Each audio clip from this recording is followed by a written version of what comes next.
Maybe he's on to something here. You are Locked On Yankees, your daily New York Yankees podcast. Part of the Locked On Podcast Network, your team every day. Welcome to Locked On Yankees, which is part of the Locked On Podcast Network, your team every day. Thank you for making us your first listen every day. I'm Stacey Gotsoulias. Today's episode is brought to you by FanDuel. Make every moment more. Right now, new customers get $150 in bonus bets with any winning $5 moneyline bet. That's $150 if your team wins. Visit FanDuel.com/LockedOn to get started. With me, as always, is my producer, Steve Granado. Steve, happy What day is it? Tuesday. It's Tuesday. It's Tuesday. Of course. Yeah. Taco Tuesday. Hey, what's up, Stace? What's up, everybody? Thanks for clicking on the show here today. We really appreciate it. We're still 5 days a week here in the off season until we tell you otherwise. I think we're the only Yankee show that does that. Just throwing that out there. So thanks so much for clicking today. Of course, the Hall of Fame 2024 ballots are out, and there are 8 former Yankees on it. We're going to discuss that later on in the show. Also, the Yankees were tied to then free agent starting pitcher Aaron Nola, no longer free agent pitcher starting pitcher Aaron Nola. Thoughts on that, the fallout, and what the Yankees can do now that he is gone and going back to Philly. But first, Stacey, Zack Britton, former Yankee, has retired. Officially, as of Monday, came out and told The Athletic. The Athletic picked up the story, and then everybody else picked up the story, and there was parts of that concerning the Yankees, which we'll get to here in a second. But Stacey, what legacy does Zack Britton leave behind? Ooh. See, okay. I feel bad because one of his last big moments was giving up the home run in the Field of Dreams game before he really fell off there. But I feel like Yankee fans appreciated what Zack Britton did in his time with the team. He was one of the team reps. He was very open and funny and did a lot of behind the scenes stuff during spring training. And I found him very engaging, but I loved his pitching. I thought he was great. And I was excited to get him when the Yankees got him. And again, I feel bad that one of his last big moments with the Yankees was giving up that home run in that game, that insane game in the cornfields.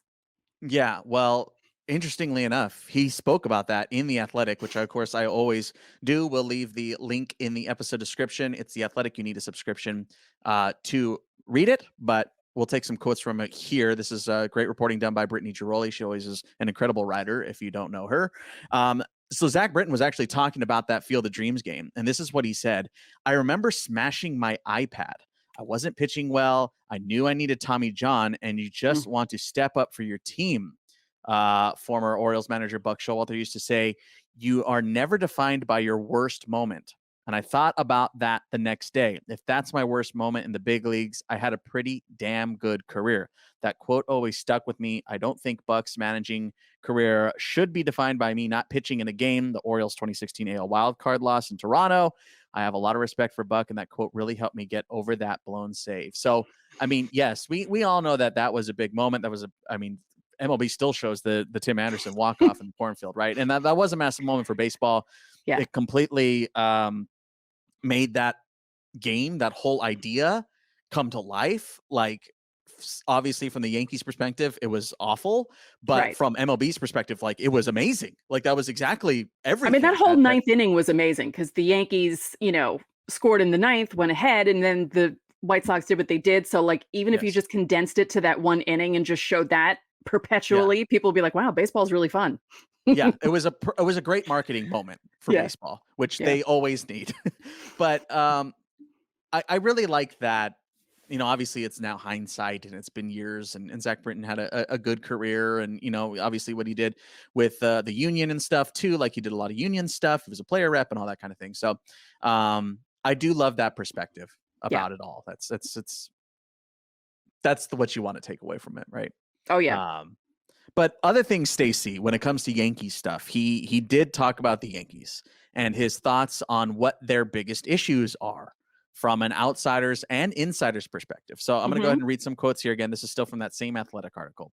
Quote, when I was with the Orioles, you were intimidated to play them. He's talking about the Yankees. They had so much talent.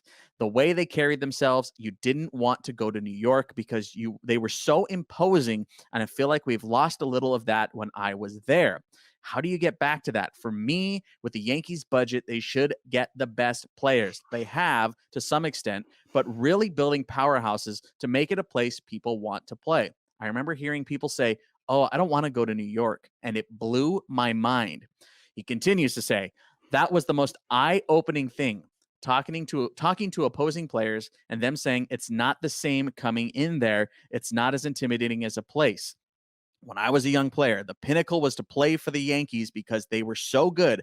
I don't know, the one thing to get them back to those older teams used to beat you but those older teams used to beat you in so many ways. They were so well rounded. It wasn't, oh, let's just keep it in the ballpark.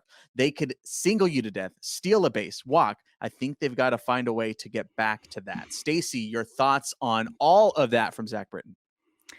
I hope someone sent that to Hal and Brian Cashman. That was my first thought when I saw those quotes. My second thought was, he's right.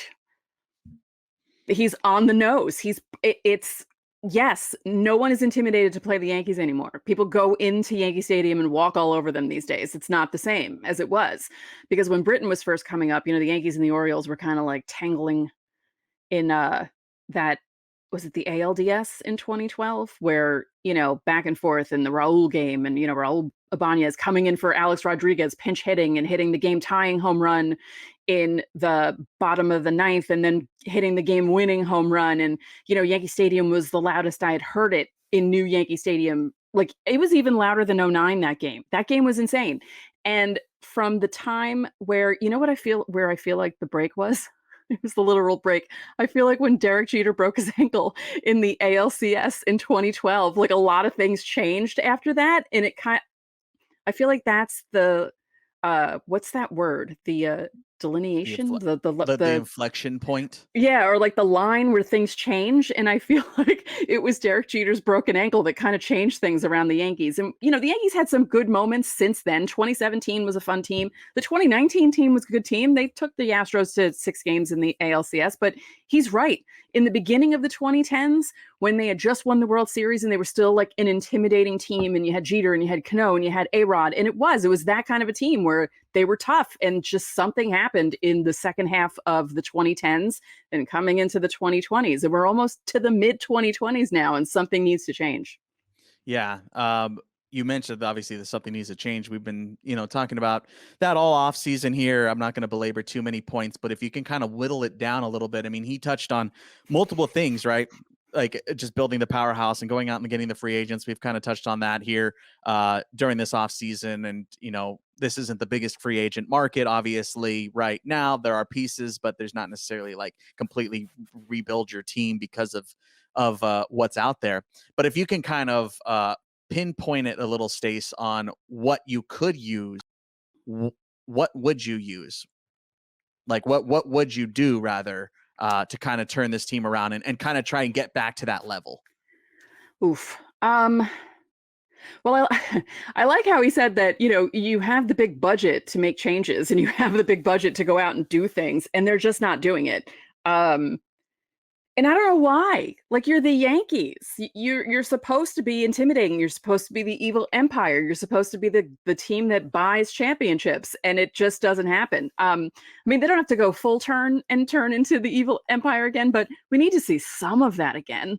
I would like to see some big moves made this offseason. Like, the biggest moves that you can make them, Hal. Like, do something, because something needs to be done. But I like the way he kind of called them out. And it's interesting from his perspective. He has both of those perspectives. As a young kid coming up with the Orioles, he saw how intimidating the Yankees were. And when he was with the Yankees, he was kind of like, yeah, it's cool playing here, but it's not the same. Like, I wanted to be on the team that everyone was like, ugh, going into Yankee Stadium to play. And Hal needs to do something to make it that way again.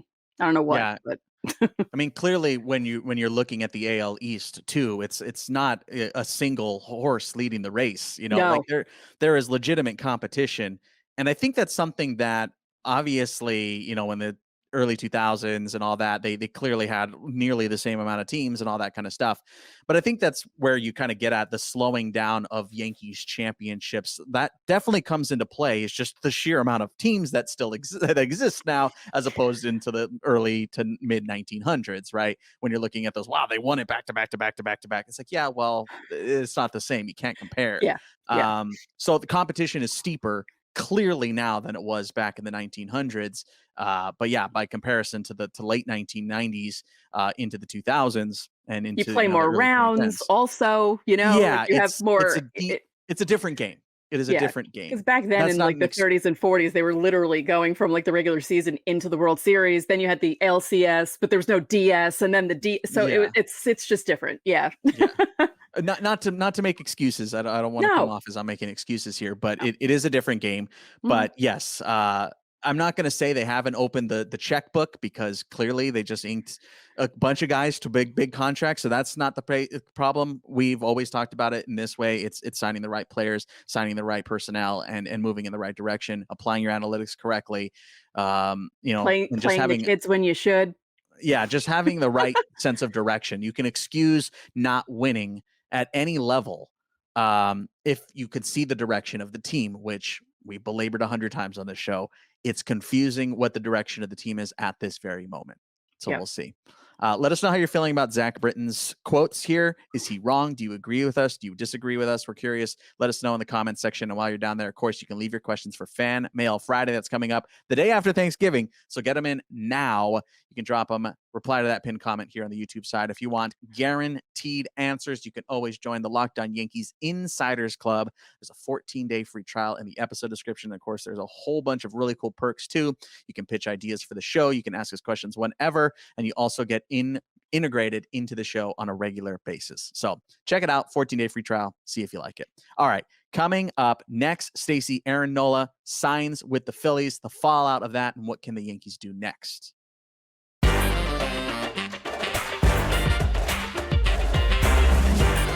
Score early this NFL season with FanDuel, America's #1 sportsbook. Right now, new customers get $150 in bonus bets with any winning $5 moneyline bet. That's $150 if your team wins. If you've been thinking about joining FanDuel, there's no better time to get in on the action. The app is so easy to use. There's a wide range of betting options, including spreads, player props, over-unders, and more. Now, it's Thanksgiving week. The Jets are welcoming Miami to MetLife Stadium on Friday afternoon, a rare Friday afternoon NFL game, while the Giants will be playing on Sunday, also in MetLife Stadium. It's going to be a busy weekend in New Jersey. And of course, you can bet on all 3 Thanksgiving games as well. So visit FanDuel.com/lockedon and kick off the NFL season. FanDuel, official partner of the NFL.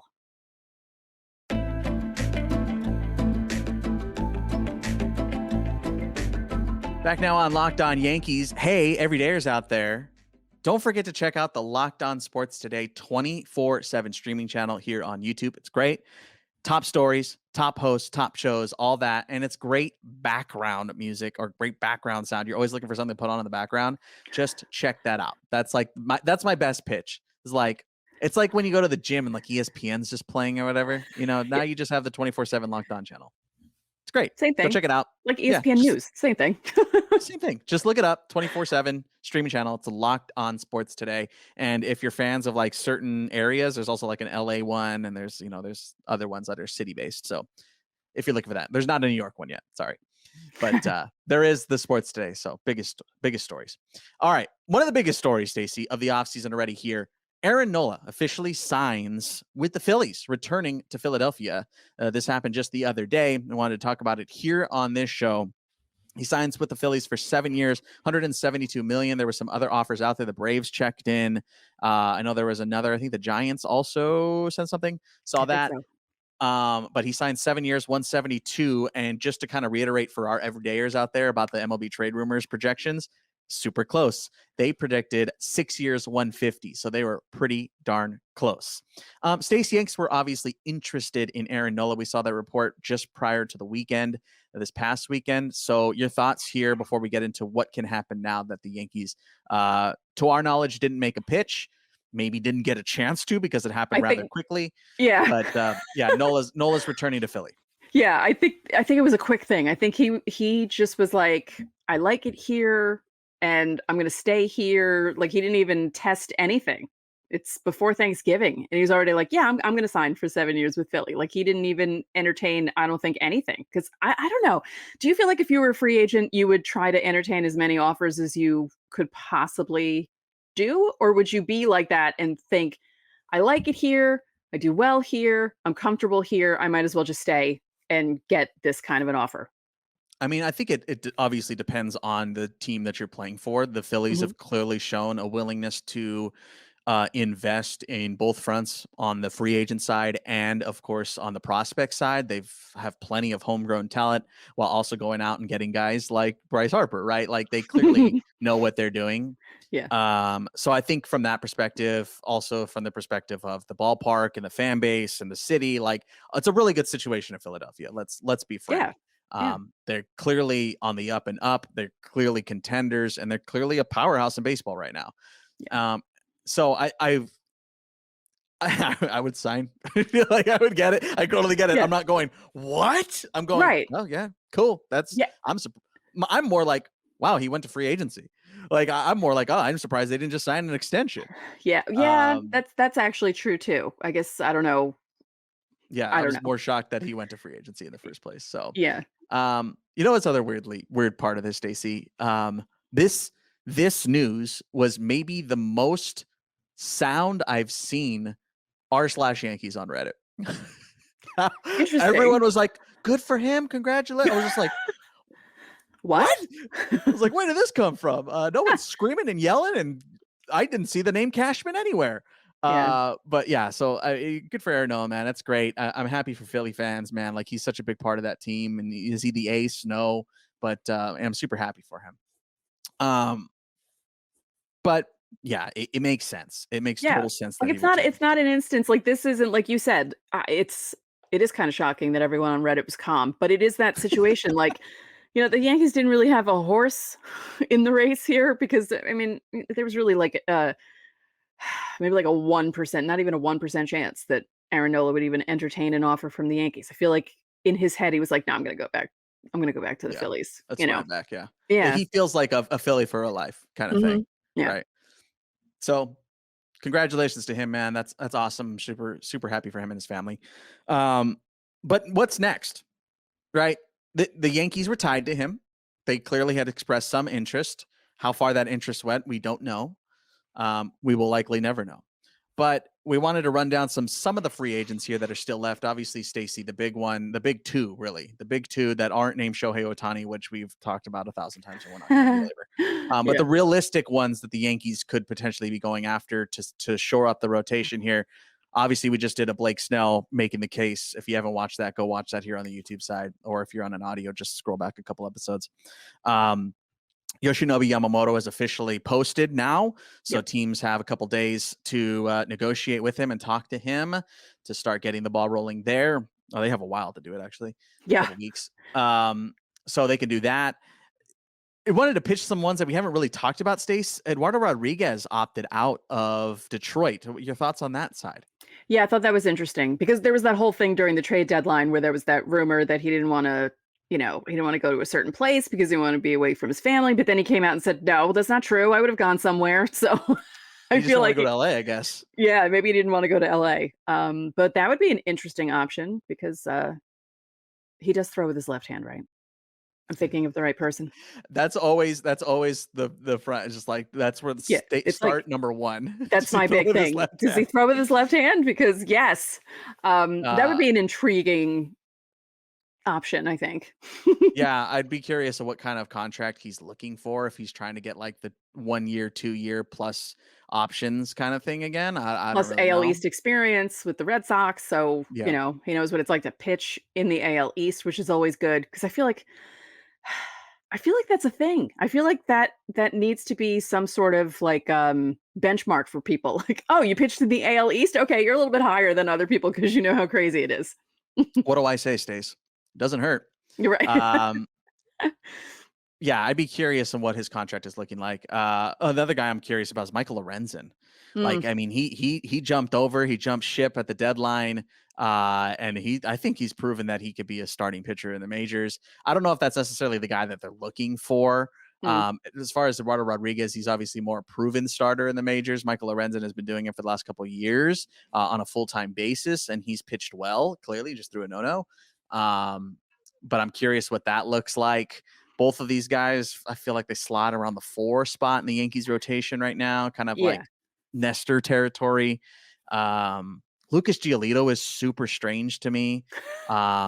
He's obviously a great pitcher. I think he's a really good pitcher, but he ran through some personal issues last year. He was going through a divorce, and then he got traded, and then he got DFA'd, and then it was a mess. Or didn't get DFA'd, he got waived in Anaheim. That was a total mess. Jack Flaherty is an interesting one to me too. Wonder where he goes. That slots more somewhere around a 4 or 5 as well for the Yankees. And then Brandon Woodruff, Stace. Just your thoughts on him not returning to the Brewers. He gets non-tendered. He's clearly going to miss most, if not all, of 2024 after shoulder surgery. But I'm curious if he ends up getting a contract here this offseason. Yeah, that was actually one of the bigger news items of this past weekend where people were like, "Whoa," when it came out, and people were, I actually saw some Yankee fans who were like, "We should take a flyer on him," and I'm like, "What?" Like, because I was kind of surprised that Yankee fans were so quick to be like, "Yeah, we should." It's like, hello, injury. I mean, I know it's shoulder surgery, but still, injury and shoulder, pitcher, shoulder, hello. Um, but it would be interesting to see where he would go or who would take a flyer on him because I mean he's good and like you know, Still young. yeah, he has a chance to recover from this and be really great. Giolito, God, what a rough year. Like you said, you went through everything. But I feel like, and we joked about this before the show, but his buddy went to the Braves, Ronaldo Lopez, and I feel like maybe the Braves will take a flight because the Braves do need pitching, so maybe they'll take a Yes. chance on Lucas Giolito and try to get him right. Yeah. I don't know. I think Woodruff's the most curious case here on if he gets a contract or not. Cause I'm just like, is someone going to do like, all right, we'll do 2 years and we'll give you like 20 or Yeah, 24. So it's like, okay, we're really paying 24 mil for 1 year with an option or whatever. It's a fascinating thing yeah, because like he's the clearly structure of it would be interesting. Yeah, he's clearly good. Clearly, yes, it's just that he's going to miss pretty much all of next year. And like, if you don't swoop him up as some other team do it, it's like kind of that fun bidding war type of thing. So I'm yeah. I'd like curious. to be a fly on the wall inside front offices right now who are thinking about coming up with something to get him like what their thinking would be. That'd be Yeah. interesting. It's like a young Clayton Kershaw. Like if Clayton Mm, Kershaw was younger, right? Because Kershaw's going to miss a good chunk of 2024 too, because he yeah, has surgery already in the offseason. Clearly, Hall of Fame. So that's different. But yeah, same idea. Same idea. yeah. Let us know how you're feeling about these guys that we've kind of pitched. Let us know if you want to making the case on any of these players. I'm very curious if you guys want any of that. Those have been a whole bunch of fun. All right, we're going to step aside one more time when we come back. 8 former Yankees up for Hall of Fame in 2024. Let's discuss that next.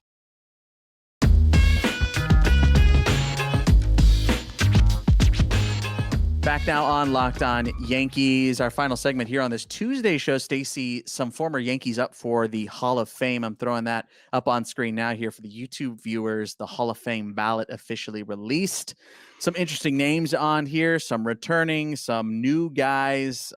Stacey, the former Yankees here: Bobby Abreu, Carlos Beltran, Bartolo Colon, Andrew Jones, Matt Holliday, Andy Pettitte, A-Rod, and Gary Sheffield. Of those, 2024, who do you think has the best chance? Ooh, I don't know. I was thinking Sheffield, but not really, even though it's his last year of eligibility.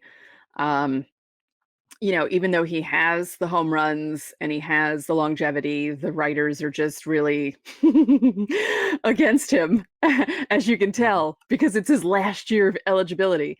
I don't know. I don't know if any of those guys have any kind of a chance right now to get in. I mean, Andrew Jones was pretty close last year. That's true. That's true. Liked when he was on the Yankees. He was only here for a brief time, but he was fun. He hit a home run in Minnesota into the third deck of Target Field. And I will never forget. Mark Teixeira made the funniest face I've ever seen him make because he couldn't believe where that home run landed. Like he looked like the screaming picture was a Van Gogh, the face. Like that's what he looked like.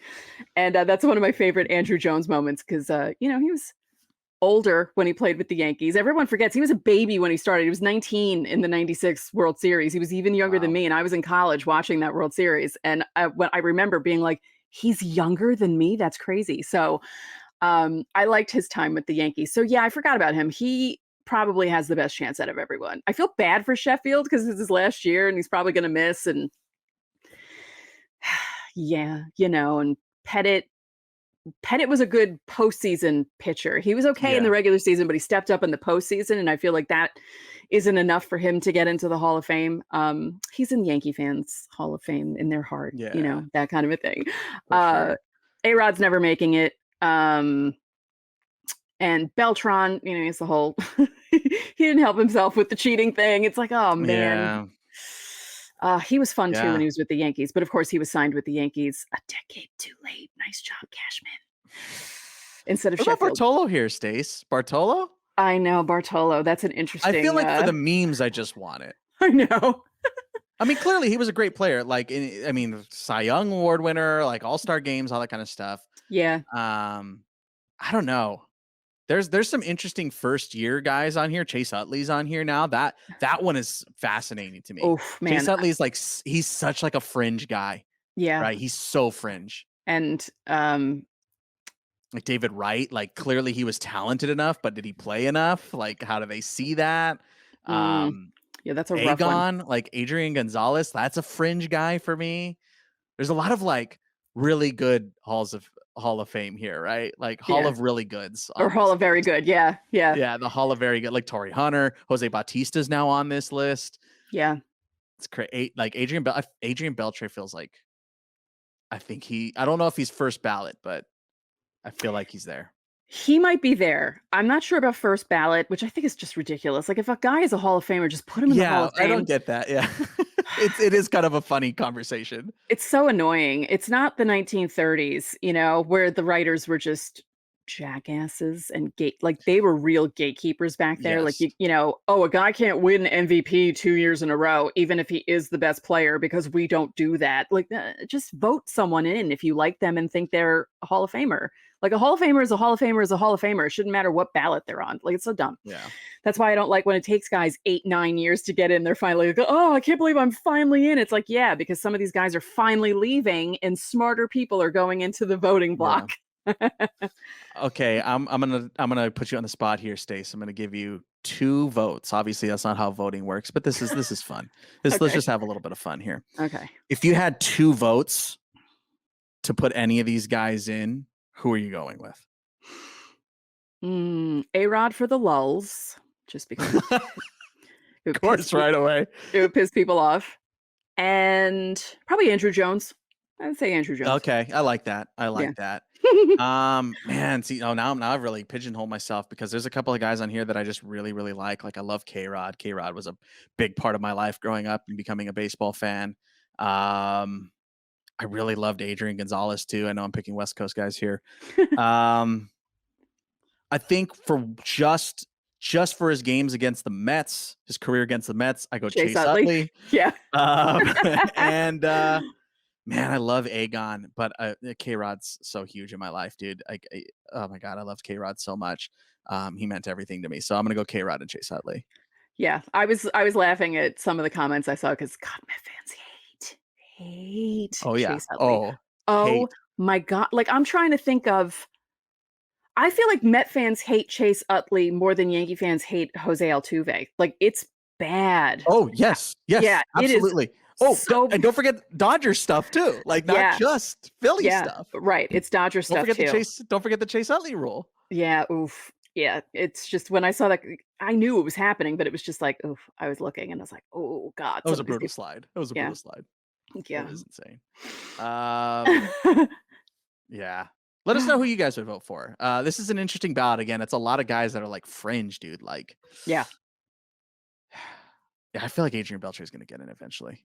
I think eventually too. I feel like 2 or 3 times it might take him to do it, which is again dumb. Just vote them in. But Yeah, There's a lot of interesting. there's a lot of really good players on here, man. There really are. Yeah, There's a lot of really. great players on this list. It's Yeah, crazy, it's man. there's But none not of them are really. just like none of them are. It's not like I don't know. The last time I feel like we had like a no way, of course, it was like Ken Griffey. It was like Mm, duh, right? yeah, Like yeah, or with like that era. Mo. Like, Yeah, it was just like duh. Of course, what have we been doing? Like none of these guys in my head jump out like that. right. They're not that Yeah, level. it's been a while too, because you had like Maddox and Glavine and Smoltz, like that era, and Randy Johnson, and yeah, Yeah, like that sort of thing where you're just like, oh yeah, where yeah. you look Like at what are we this even doing? one and you're thinking, "Oh, okay, like, in regular circumstances, if some of these guys didn't do dumb things, they'd have a better chance of getting into the Hall Yeah. of Fame." I'm looking Well, at you, because a lot of Gary them too, Sheffield. Stace.